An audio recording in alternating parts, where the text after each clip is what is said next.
वैसे तो भोजन में हम क्या खाएं और क्या नहीं खाना चाहिए, ये लोगों का अपना फैसला होता है। मांस को ग्रहण करने वाले लोग शाकाहारी खाने वाले लोगों को घास फूस खाने वाला बताते हैं, और दूसरी ओर देखें तो शाकाहारी खाने वाले लोग मांस खाने वाले लोगों को जानवरों पर अत्याचार करने वाले लोग मानते हैं।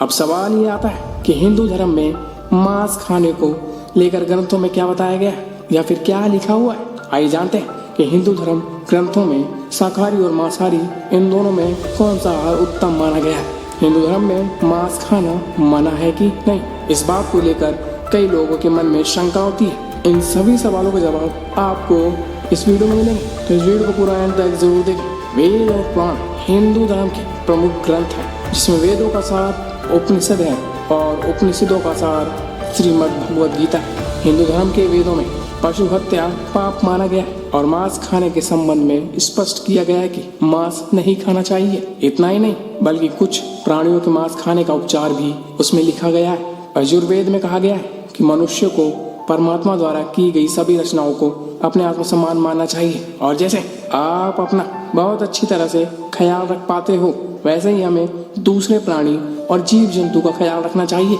वैसे ही अर्थवेद में कहा गया है कि हे मनुष्य, तुम चावल गेहूं दाल आदि को आहार के रूप में ग्रहण कर सकते हो, वही तुम्हारे लिए उत्तम भोजन है। तुम कभी भी नर या प्राणी पर हिंसा मत करो। वही बात ऋग्वेद में बताई गई है कि गाय जगत की माता है और उनकी रक्षा करने में सामाजिक उन्नति है। मनुष्य को सभी प्राणियों की रक्षा अपने जीवन से ज्यादा करनी चाहिए। गीता के अनुसार अन्न से ही आपके मन के विचार बनते हैं। जो मनुष्य सात्विक भोजन करता है उसका सोच भी सात्विक रहती है। मांस और मदिरा जैसे भोजन को तामसिक भोजन कहा जाता है। इस तरह का भोजन करने वाले लोग अक्सर कुकुर, रोगी, दुखी और सदा के लिए आलसी बन जाते हैं। गीता के अनुसार सात्विक भोजन करने वाले लोगों की उम्र बढ़ती है और सात्विक भोजन उनकी आयु को भी लंबा कर देता है, जिस कारण वह बल बुद्धि और आयु को बढ़ाने में हमारी मदद करता है। इसलिए हमें शाकाहारी भोजन खाना चाहिए। चलिए बात कर लेते हैं पशु बलि प्रथा की।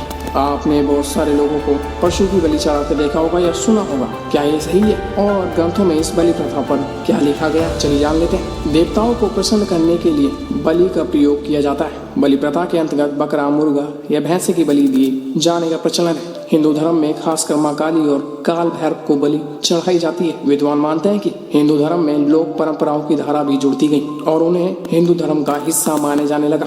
दरअसल बलि प्रथा कभी भी हिंदू धर्म की देन नहीं है। बलि प्रथा का प्रचलन हिंदू की शाक्त और तांत्रिक के संप्रदायों में ही देखने को मिलता है, लेकिन इसका कोई धार्मिक आधार नहीं है। शाक्त या तांत्रिक संप्रदाय शुरुआत से ऐसे नहीं थे, लेकिन लोगों ने अपनी इच्छाओं की पूर्ति के लिए कई तरह के विश्वास को उस संप्रदाय में जोड़ दिया गया। पशु बलि की यह प्रथा कब और कैसे प्रारंभ हुई कहना कठिन है, लेकिन इतना तो तय है कि यह वेद, गीता, उपनिषद या पुराणों की देन नहीं है। अंत आपके सामने दो मार्ग हैं। पहला है आत्मा का मार्ग और दूसरा है शरीर का मार्ग। यदि आप आत्मा के मार्ग पर चलना चाहते हैं तो आपको अपने जीवन में सात्विक भोजन, गुण और कर्म को अपनाने की जरूरत होगी। यदि आप सांसारिक मार्ग पर चलकर शरीर को पुष्ट करना चाहते हैं तो आपको तय करना है कि आपको क्या खाना है और क्या नहीं। हालांकि हिंदू धर्म मांस खाने की सलाह या अनुमति नहीं देता। इस वीडियो में बताई गई बातें धार्मिक ग्रंथों पर आधारित हैं। अगर वीडियो पसंद आई है तो लाइक कर दीजिए, चैनल को सब्सक्राइब कर लीजिए। ऐसे ही धर्म से जुड़ी बातों के लिए इस वीडियो को ज्यादा से ज्यादा शेयर कीजिए व्हाट्सएप, फेसबुक पे, जिससे लोगों को